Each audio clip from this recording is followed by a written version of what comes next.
बगावत अभी जारी है। जी हाँ, समाजवादी पार्टी में आज नामांकन के दिन जो देखने को मिला वो हैरान करने वाला रहा। वो रामपुर और मुरादाबाद में देखने को मिली ये तस्वीर। पहले आप एक रिपोर्ट देखिए, फिर इसी मुद्दे पर कर रहे हैं यूपी मांगे उत्तर।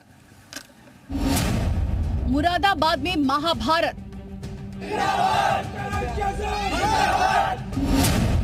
रामपुर में सियासी रात,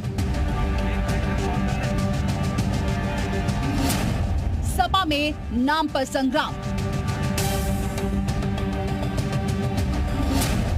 कौन है असली उम्मीदवार?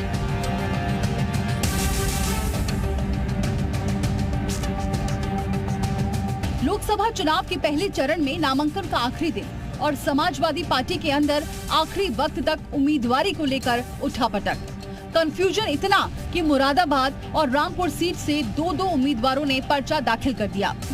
मुरादाबाद सीट से डॉक्टर एसटी हसन ने समाजवादी पार्टी की ओर से मंगलवार को नामांकन दाखिल कर दिया, लेकिन आखिरी दिन आजम खां की करीबी रुचि वीरा ने सपा के सिंबल पर पर्चा भरा तो हंगामा खड़ा हो गया। खबर ये भी आई कि अखिलेश यादव ने बगावत करने वालों पर सख्त एक्शन की बात तक कह डाली। लेकिन ट्विस्ट अभी खत्म नहीं हुआ था। नामांकन दाखिल करने के आखिरी दिन मामला उलट गया। एसटी हसन का टिकट कट गया। उनके पास पार्टी का सिंबल नहीं था। सिंबल के साथ नामांकन करने वाली रुचि वीरा सपा के उम्मीदवार घोषित कर दी गई।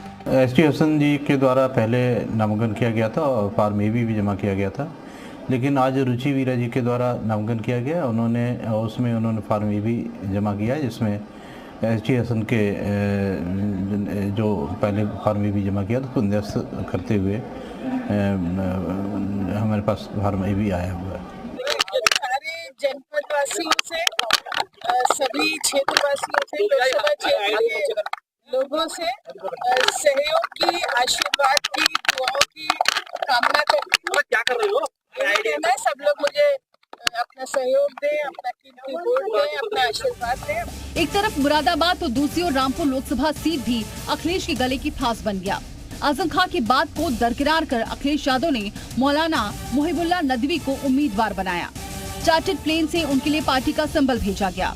नदवी आनन फानन में पर्चा दाखिल करने रामपुर पहुंचे। देखिए, समाजवादी पार्टी ने जनाब राष्ट्रीय अध्यक्ष अखिलेश यादव जी साहब ने मुझे जो है हुक्म दिया कि मैं अपना नामांकन दाखिल करूं, और इससे पहले भी वो रामपुर के हालात को लेकर बहुत चिंतित थे। यहाँ के बच्चों के बारे में, यहाँ के नौजवानों के बारे में 100% मैं श्योर हूँ ऊपर वाले ने चाहा और लोगों की मोहब्बत और सपोर्ट रहा और मिलेगा इंशाल्लाह। जो मुझे मिल रहा है, जो उसके आसार नज़र आ रहे हैं कि इंशाल्लाह हम 100% न सिर्फ जीतेंगे बल्कि एक जीत की मिसाल कायम करेंगे। लेकिन ट्विस्ट यही खत्म नहीं हुआ। आजम खां के करीबी आसिम रजा ने भी रामपुर से नामांकन दाखिल कर दिया। आसिम रजा के बगावती तेवर समाजवादी पार्टी पर ही भारी पड़ते दिखाई दे रहे हैं। अच्छा, किस पार्टी से करीब? समाजवादी पार्टी। अच्छा, समाजवादी पार्टी से तो अखिलेश यादव जी ने मौलाना मोहिबुल्लाह नदवी जो उनको मैदान में उतारा। अभी कोई विधिवत सूचना है आपके पास? कोई लेटर जारी हुआ है? वो तो दिखाइए, क्यों ऐसी बातें करते हैं हवा वाली। चुनावी जंग में विरोधियों से दो हाथ करने उतरी समाजवादी पार्टी अपने ही घर में कलह से परेशान हो रही है। ये घरेलू घमासान लोकसभा चुनाव में उस पर भारी पड़ सकता है। ब्यूरो रिपोर्ट, जी मीडिया। तो आपने रिपोर्ट देख ली, कैसे मारामारी हो रही है आपने देख लिया। लेकिन आज जो हम यूपी मांगे उत्तर में बात कर रहे हैं, पहले आज महत्वपूर्ण सवाल। जी हाँ, महत्वपूर्ण सवाल सबसे इसलिए उठ रहा है क्योंकि देखिए, रामपुर और मुरादाबाद पिछले लोकसभा में दोनों ही सीटें यहाँ पर समाजवादी पार्टी जीती थी। हालांकि रामपुर में जब उपचुनाव हुआ था तो बीजेपी जीत गई। लेकिन अब सबसे बड़ा सवाल है कि एसपी में बगावत और बढ़ेगी क्या? जो अब आज देखने को मिला उससे लग रहा है कि एसपी में बगावत और बढ़ने वाली है। दूसरा हमारा महत्वपूर्ण सवाल, गढ़ में मारामारी, अखिलेश यादव पर संकट भारी, क्योंकि गढ़ में ही मारामारी हो रही है। जिस तरह मैंने जिक्र किया कि मुरादाबाद और देखिए रामपुर पहले समाजवादी पार्टी ने जीते, लेकिन यही मारामारी हो रही है। ये गढ़ माना जाता है लेकिन वही मारामारी हो रही है। तीसरा हमारा महत्वपूर्ण सवाल है कि सपा का गेम बिगाड़ेंगे बागी। जो बगावत के सुर हैं आजम खान के देखिए रामपुर में देखने को मिला, मुरादाबाद में रुचि वीरा कूद गई, कह रहे हैं कि उन्हें अखिलेश की हरी झंडी नहीं थी। तो ये क्या बागी इनका समीकरण बिगाड़ देंगे? और तीसरा महत्वपूर्ण सवाल हमारा, आजम रुचि वीरा ने अखिलेश का खेल खराब किया। जो मैं कह भी रहा हूं कि आजम खान और रुचि वीरा ने क्या खेल खराब कर दिया है मुरादाबाद और रामपुर के अंदर। हसन खुद हटे या हटाए गए? एक महत्वपूर्ण सवाल है। देखिए मौजूदा सांसद है एस टी हसन, लेकिन वो नामांकन करने गए, लेकिन नामांकन पत्र में ही गड़बड़ी निकल गई और स्थिति साफ नहीं हो पाई और उनका नामांकन रद्द हो गया। इतने बड़े सांसद का आप सोचिए, बहुत प्रखर वक्ता भी हैं, वो खुलकर बोलते हैं एस टी हसन का नामांकन रद्द होना, वो खुद हटे या हटाए गए? एक महत्वपूर्ण सवाल है और इन्हीं पर हम चर्चा करने जा रहे हैं। आपको बता दें हमारे साथ बहुत सारे खास मेहमान हैं। अपने मेहमानों को मैं जल्दी से परिचय करा दूं। हमारे साथ मोहसिन रजा जी हैं बीजेपी की तरफ से। रजा साहब बहुत बहुत स्वागत है। साथ ही साथ आलोक त्रिपाठी हैं समाजवादी पार्टी के नेता। आलोक जी आपका बहुत बहुत स्वागत है। हमारे साथ फिरोज खान है, आजम खान के समर्थक है। फिरोज खान जी आपका भी बहुत बहुत स्वागत है। हमारे साथ राजनीतिक विश्लेषक संदीप श्रीवास्तव जी भी जुड़ेंगे। जैसे ही वो चर्चा में जुड़ेंगे तो उनको हम शामिल करेंगे। लेकिन सबसे पहले आलोक त्रिपाठी जी आपसे मेरा सवाल, सर ये क्या हो रहा है समाजवादी पार्टी में? मुरादाबाद, रामपुर, कौन है आपका उम्मीदवार? समाजवादी पार्टी के राष्ट्रीय अध्यक्ष ने बहुत क्लियर कट लाइन दे रखी है कि जो भी बागी तेवर अपनाएगा उसके खिलाफ सख्त कार्रवाई होगी। समाजवादी पार्टी का अधिकृत उम्मीदवार कल की डेट में चुनाव आयोग ही इसको डिक्लेयर करेगा, जब पर्चे चेक करेगा। दूसरी चीज़, मुरादाबाद हमने पहले जीता था, रामपुर हमने पहले जीता था, इस बार भी जीतेंगे। दोनों जगह में मुरादाबाद हमारा सांसद लास्ट तक रहा और डॉक्टर एस टी हसन साहब हम लोगों के नेता लोकसभा भी रहे, सदन भी रहे। डॉक्टर एस टी हसन साहब एक प्रखर वक्ता है, बड़े लीडर हैं, एक अच्छे नेता हैं और समाजवादी पार्टी को परख है ऐसे नेताओं की, सबके मान का, सम्मान का ख्याल सर हमेशा से रखा है और आगे भी रखते रहेंगे। दूसरी चीज, ये परख कहाँ चली गई सर? उनका ही नामांकन, सर आपने उनका ही नामांकन रद्द करवा दिया, ये स्थिति कैसे हो गई सर? एस टी हसन तो भारतीय जनता पार्टी जिस तरीके से एक एक कदम फूक फूक के रख रही है, इन 8 सीटों पर आप पूछिए कि समाजवादी पार्टी और इंडिया गठबंधन 8वीं की 8 सीटें जीतने जा रहा है। इस पर आप बात करें जेपी भाई, मैं आपसे फिर कह रहा हूं त्रिपाठी जी आप अपनी बगावत पर बात करिए ना, ये सस्पेंस क्यों हो गया? जिसके पास सिंबल है, बीजेपी पर आ गए फौरन, आप अपनी स्थिति साफ करिए ना सर। नहीं है कोई, मेरी स्थिति बहुत clear cut, Samajwadi party crystal clear की तरह काम कर रही है। पीडीए का नारा दे रखा है, पीडीए एनडीए को हराएगा, पीडीए एनडीए को हटाएगा। उत्तर प्रदेश से ही देश की राजनीति निकलेगी। 2014 में जो लोग आए थे वो 2024 में विदाई के पात्र हो चुके हैं। क्यों? क्योंकि महंगाई, बेरोजगारी, महिलाओं की बाकी मेहमानों को भी चर्चा में जोड़ूंगा। एक सवाल बता दीजिए, बहुत सारे मुरादाबाद से उम्मीदवार कौन है आपका? जो पहली बार वोटर हैं वो इस बार समाजवादी पार्टी और इंडिया अलायंस को वोट देंगे। त्रिपाठी जी आप उम्मीदवार बता दीजिए ना, उम्मीदवार कौन है आपका? मुरादाबाद से कौन उम्मीदवार रहेगा? रुचि वीरा या कोई और? मैं क्या कर रहा हूँ, मौलाना नदवी, मैं क्या कर रहा हूँ, मौलाना नदवी साहब समाजवादी पार्टी के सिंबल पर नामांकन दाखिल करते हैं। समाजवादी पार्टी के अधिकृत उम्मीदवार मुरादाबाद का मैं कह रहा हूं सर, मुरादाबाद का कौन है सर? समय सिंबल अलॉट होगा और अब फिर वही बात है, अभी आप ही ने बताया कि एस टी हसन साहब का पर्चा खारिज हो गया है, तो रुचि वीरा ही हमारी प्रत्याशी होंगी। अगर एस टी हसन साहब का पर्चा ही खारिज आप लोगों ने करा दिया है, नामांकन पत्र अभी चेक नहीं हुआ। अरे बहुत, मैं फिर कह रहा हूँ, देखिए टीवी परसेप्शन क्रिएट करता है। मैं फिर कह रहा हूँ उत्तर प्रदेश जी न्यूज बहुत साफ सुथरा चैनल है, आप अभी परसेप्शन मत क्रिएट करिए, क्योंकि मुरादाबाद पे अभी आज तक सभी जगह पे जो पहला फेज है उसके सारे पर्चे आज दाखिल हुए हैं। कल छोड़ के परसों सारे पर्चों की चेकिंग होगी, परसों अलॉटमेंट होगा सिंबल का। बाकी मेहमानों को भी जोड़ लेता हूं। मोहसिन रजा जी देखिए, अभी ना तो मुझे समझा पा रहे हैं, ना हम दर्शकों को बता रहे हैं कि मुरादाबाद से कौन लड़ रहा है समाजवादी पार्टी का और रामपुर से कौन है। सर आपको इनकी जो पिक्चर है, जो ड्रामा चल रहा है, जो सियासी फाड़ चल रही है, वो बीजेपी को समझ में आ रही है क्या? मुझे एक शेर याद आ रहा है, इब्तिदाए इश्क खैर होता है क्या, आगे आगे देखिए होता है क्या।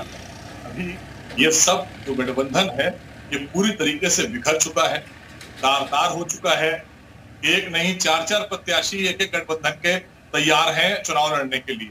उन्हें सबको पता है कि हम चुनाव हार रहे हैं, ना अखिलेश जी जीत रहे हैं, ना कांग्रेस जीत रही है, ना बसपा जीत रही है, भारतीय जनता पार्टी जीतने जा रही है और उसमें उंगली कटाकर शहीदों में नाम सब अपना करना चाहते हैं कि साहब मैं भी पर्चा भरूंगा, मैं भी भरूंगा। कोई किसी की सुन कहाँ रहा है? ये कौन सा गठबंधन है? क्योंकि आज देश आदरणीय मोदी जी के नेतृत्व में आगे बढ़ रहा है।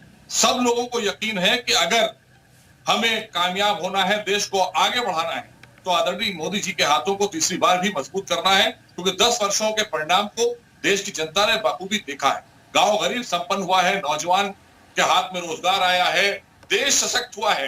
तो ये जाहिर सी बात है कि ये जो गठबंधन हुआ था, ये देश के विकास को रोकने के लिए हुआ था। ये जो हमारा विकसित भारत संकल्प है आदरणीय प्रधानमंत्री जी का, उसको रोकने का संकल्प लिया था इन्होंने। हम जो 14 सीटें पिछली बार हारे थे, हमने उस पर काम किया है जेपी जी। हमने लगातार उन लोगों को छोड़ा नहीं। तो मोहसिन रजा जी, आपको लग रहा है कि इससे जो ये बगावत हो रही है, मोहसिन रजा साहब, आपको लग रहा है कि जो बगावत हो रही है, अभी शुरू में ही बगावत हो गई, अब 19 तारीख को यहाँ पर वोटिंग भी होनी है, अब वक्त भी बहुत ज्यादा नहीं बचा है, तो आपको लग रहा है कि बीजेपी को फायदा होगा? ये जो कंफ्यूजन की स्थिति चल रही है, इसका आप लोग फायदा मिल जाएगा? देखिए, बीजेपी के साथ फायदा और नुकसान की बात जो भी लोग लगाते हैं, मुझे लगता है कि बीजेपी देश की 142 करोड़ जनता को समर्पित पार्टी। आदरणीय मोदी जी के नेतृत्व में हमने 142 करोड़ लोगों के लिए नीति बनाकर काम किया है, उन तक योजनाएं पहुंचाने का काम किया है। इसलिए ये जो आप बात कर रहे हैं, हम 80 के 80 सीटें उत्तर प्रदेश में जीतने जा रहे हैं। ये 14 सीटों की लड़ाई जो ये लोग लड़ रहे हैं, ये वो 14 सीटें हैं जो अब की भारतीय जनता पार्टी की झोली में जनता वहां की देने वाली है। इसी का परिणाम है कि एक जगह से 2 प्रत्याशी, एक जगह से 4, अभी तो 8-8 उतरेंगे। आगे देखिए, तो मैंने कहा तो ये तो इब्तिदाई इश्क खैर होता है क्या? आगे देखिए होता है। मैं लौटूंगा आसिम रजा जी, आगे देखिए होता क्या, क्योंकि बगावत अभी जारी है। मैं लौटूंगा आपके पास। फिरोज खान जी आजम खान के समर्थक है। फिरोज खान साहब, आपका बहुत बहुत स्वागत है। फिरोज खान साहब, अब वहां से उम्मीदवार कौन है समाजवादी पार्टी का, जरा बताइए ना। क्यों नदवी साहब हैं, क्योंकि नदवी साहब तो समाजवादी पार्टी के तौर पर उनका नाम का ऐलान हुआ, लेकिन 2 और उम्मीदवार कूद पड़े। अब कौन है सर वहां? पहले तो अभी जो मोहसिन भाई ने सारी उपलब्धियां पूरे देश की, प्रदेश की गिराई, उस पे मैं रोशनी डाल दूं। भाई, भारतीय जनता पार्टी वाले कह तो सारी बात देते हैं। नहीं, रोशनी डालिएगा। पहले मेरे सवाल पर रोशनी डाल दीजिए ना जी। फिरोज खान जी, मेरे सवाल पर रोशनी डाल दीजिए, फिर उनकी बात पर रोशनी डालिए। समाजवादी पार्टी पूरी एक है। ये समाजवादी पार्टी को कुछ लोग, पार्टी बहुत खुश है इस बात से, जो ये अभी 2 दिन से बात चल रही है कि कौन कैंडिडेट होगा, किसको टिकट, ऐसा कुछ है नहीं। हमारा कुनबा, हमारा पूरा सारा जो हमारी प्लानिंग है, वो सब आप देखते रह जाएंगे। देखिए होता है क्या। अभी जो शेर पढ़ा था मोहसिन भाई ने, मैं उसको दोहराना नहीं चाहता, लेकिन अभी 2 दिन के आसिम रजा या नदवी या अब्दुल सलाम, ये 3 में से कौन सर? आप कह रहे एकजुट है, हम 3 तो नाम बताइए, 3 में से एक कौन? मैं बताऊंगा। नहीं, देखिए, लड़ेगा तो एक ही ना, और समाजवादी पार्टी लड़ेगी। जैसे भारतीय जनता पार्टी घबराती है, हमेशा समाजवादी पार्टी रामपुर में जीतती आई है। माननीय आजम खान साहब एक अरसे से, एक जमाने से आपने देखा, ये तो 10 बार विधायक रहे, सांसद भी रहे, वो ऐतिहासिक वोट से जीते 2019 के चुनाव में। उसके बाद में अब आपने घटनाक्रम भी देखा है, इसके बाद का जितने चुनाव हुए, चाहे वो ये उपचुनाव जो भी 2 आपने देखे होंगे। मेरे सवाल का आप जवाब नहीं दे रहे सर। जो रामपुर का वोटर है, मान लीजिए जो रामपुर का वोटर है, उसके लिए तो बताइए ना, वो आपको किसको वोट दे? वो नदवी साहब को दे, आसिम रजा को दे, या अब्दुल सलाम को दे? देखिए, कैंडिडेट हमारा एक ही होगा, कोई लड़ाई नहीं है। अभी जिक्र हो रहा था कि कल का दिन बाकी है, तो पार्टी जी कहते 2 दिन का सब्र कर लीजिए, सब स्थिति साफ हो जाएगी। एक लड़ेगा और सारी समाजवादी पार्टी उसी को लड़ाई होगा। और 14 की 14 जो सीटें 14 का चुनाव होने वाला है, उस पर समाजवादी पार्टी इतनी बढ़त हासिल करके समाजवादी पार्टी के राष्ट्रीय अध्यक्ष माननीय अखिलेश यादव जी की झोली में डालेगी। जनता विश्वास कर रही है। मैं ठीक है, आप एकजुट हैं, तो ये कंफ्यूजन क्यों हो गया? ये कंफ्यूजन क्यों हो गया? अरे, परिवार में अभी इससे पहले भी बहुत पार्टियों में अंदरूनी, अब हम भारतीय जनता पार्टी का या अन्य किसी का चिट्ठा खोले तो इतना समय ना आपके पास है ना मेरे पास है। सब आप लोग जानते हैं कि जिसका ज्यादा, भाई समाजवादी पार्टी से लोग इच्छुक हैं टिकट लेने के, इसलिए जहां ज्यादा संख्या टिकट लेने वालों की है, तो इसका मतलब ही वहां उसका माहौल बना हुआ है पार्टी का, उससे टिकट लेके लोग जीतना चाहते हैं। जनता तैयार है, और जनता समाजवादी पार्टी इंडिया गठबंधन पे इस वक्त इतना विश्वास किए हुए है कि जनता चाहती है कि इस प्रदेश में और देश में जो परेशानी के रास्ते से लोग गुजरे हैं। ठीक है सर, ठीक है, मैं लौटूंगा। आलोक त्रिपाठी जी, आजम खान के समर्थक है फिरोज खान साहब, आप कह रहे हैं हम एकजुट हैं, ये भी कह रहे हैं एकजुट है, लेकिन सर ये कंफ्यूजन क्यों क्रिएट हो गया? और क्योंकि देखिए आम लोग हैं सर, लाखों लोग तो हमें सुन रहे होंगे ना, यूपी की आबादी 25 करोड़ से भी ज्यादा, मैं तो 32 करोड़ के आसपास मान के चल रहा हूं, तो लाखों लोग सुन रहे होंगे, तो उनके सामने तो कंफ्यूजन है ना सर। अच्छी लगी नहीं, मैं लाखों लोगों को ही और आपके दर्शकों को एक बात बताना चाहता हूं कि 2014 में मोदी जी आए थे, बहुत हुई महंगाई की मार, अब की बार मोदी सरकार, बहुत हुआ भ्रष्टाचार, अब की बार मोदी सरकार। भ्रष्टाचार के नाम पर इलेक्टोरल बॉन्ड इन्होंने 10,000 करोड़ के ले लिए, लोगों से इतना चंदा लिया कि जिसने वैक्सीन बनाई थी उससे भी चंदा ले लिया, जो पाकिस्तान की कंपनियां थी उनसे भी चंदा ले लिया, और पता नहीं किन किन लोगों से चंदा ले लिया। सबके घर ECB, आप अपनी कलह को छुपा रहे हैं और PDA, पता नहीं क्या क्या भेजा इन्होंने, क्या क्या भेजा, और लोगों को इतना परेशान किया कि आज की डेट में उत्तर प्रदेश का नौजवान हो या हिंदुस्तान का नौजवान हो, देखिए जेपी भाई आपको सुनना तो पड़ेगा बीजेपी के खिलाफ, आप अगर सुनना नहीं चाहेंगे बीच बीच में टोकेंगे हमको। आलोक जी, अरे मैं तो सुनना, मैं तो मेरी बात का तो जवाब दे दीजिए। अरे मैं तो सर आमना सामना कराऊंगा ना थोड़ी देर में, मैं तो मुद्दों पे भी आमना सामना कराऊंगा। त्रिपाठी जी मुझे थोड़ी सी, अरे सर बस मेरा सवाल कंफ्यूजन दूर कर दीजिए, जो लाखों लोग सुन रहे हैं कि भैया मुरादाबाद में ये इसलिए हो गया और रामपुर में इसलिए हो गया, खत्म। अपना कंफ्यूजन पहले दूर कर लें आप सर। वहां हमारे रामपुर में 3 उम्मीदवार, इधर ST हसन का नामांकन रद्द हो गया, रुचिवीरा अचानक पहुंच गई, ये स्थिति बताइए ना। शर्मा जी, अरे शर्मा जी बात सुन ले। आदरणीय आजम खान साहब हम सबके नेता हैं, पिन ड्रॉप साइलेंस पे वो बोलते हैं, जब वो बोलते हैं तो दुनिया सुनती है, जब वो बोलते हैं तो समाजवादी पार्टी का छोटे से छोटा कार्यकर्ता और बड़े से बड़ा कार्यकर्ता उनको सुनता है। मैंने उनको पढ़ा है, जाना है, समझा है, उनके संघर्ष की विरासत को मैंने देखा है। 2014 से मोहसिन भाई किस मुंह से कह रहे हैं, ये मतलब भारतीय जनता पार्टी के समर्थक हैं, मंत्री रहे हैं, लेकिन इनका जमीर कैसे चुप है कि एक जिस इंसान ने तामील देने के लिए, अकिलियत के साथियों को पढ़ाने लिखाने के लिए बड़ी यूनिवर्सिटी बनाई, आपने दुनिया भर के बकरी चोरी पता नहीं क्या क्या लगा दिया, कितने मुकदमे। मैं ताज्जुब कर गया कि आजम खान साहब बकरी चोर हो सकते हैं। आजम खान साहब के घर के ऊपर इतना ज्यादा त्रिपाठी जी जो जमीन कब जा रहा है, उस जमीन कब जाने वाले आदमी को आपने, मुझे तो हैरानी कि आपने इतनी शिद्दत से पढ़ा, आप कह रहे हैं। मैं जल्दी से आसिफ देख नहीं, एक बड़ा सवाल, आप जो जिस पर जमीन कब जाने के आरोप लगे, जिस पर इतने सारे आरोप लगे, आपने आपने आपने आपने आपने उनको इतनी शिद्दत से पढ़ा, हैरानी है मुझे। मोहसिन रजा जी एक काउंटर, जल्दी से मुझे एक ब्रेक लेना है। मोहसिन रजा जी एक जवाब आपका जल्दी से। हैरत हो रही है, हमारे छोटे भाई बैठे हुए आलोक जी कह रहे हैं वहां से, इस पर मैं टिप्पणी नहीं करता हूँ, मुश्किल मामला है, अदालत में चल रहा है, उसको देख रहे हैं, पूरी दुनिया देख रही है। लेकिन मैं ये कहना चाहता हूँ कि वो जब मंत्री थे उनकी भैंस खो गई थी, तो भैंस के लिए पूरी उत्तर प्रदेश की लॉ एंड ऑर्डर लगा दी गई थी। आज योगी सरकार का लॉ एंड ऑर्डर अपराधियों को जेल भेज रहा है, वो भैंस ढूंढ रही थी। तो इतना अंतर है उनमें और हमारे नेताओं में। हमारी पार्टी और हमारा जो सोच है, हमारी जो विचारधारा है, वो जनहित के लिए है, देश हित के लिए है, इसलिए हम किसी की भैंस ढूंढने के लिए। चले मैं इस पर भी बात करूंगा, इस पर भी बात करूंगा। मैं रोकना चाहूंगा, मैं माफी के साथ रोकना चाहूंगा। हमारे साथ राजनीतिक विषय संदीप श्रीवास्तव भी हैं। संदीप जी, ये क्या स्थिति है? ये कंफ्यूजन है या वाकई में बगावत है? ये जो आज की तस्वीर सामने आई रामपुर और मुरादाबाद में, आप कैसे विश्लेषण करेंगे? जल्दी से सर, मुझे एक ब्रेक लेना, ब्रेक के बाद फिर इसी मुद्दे पे मैं चर्चा करूंगा।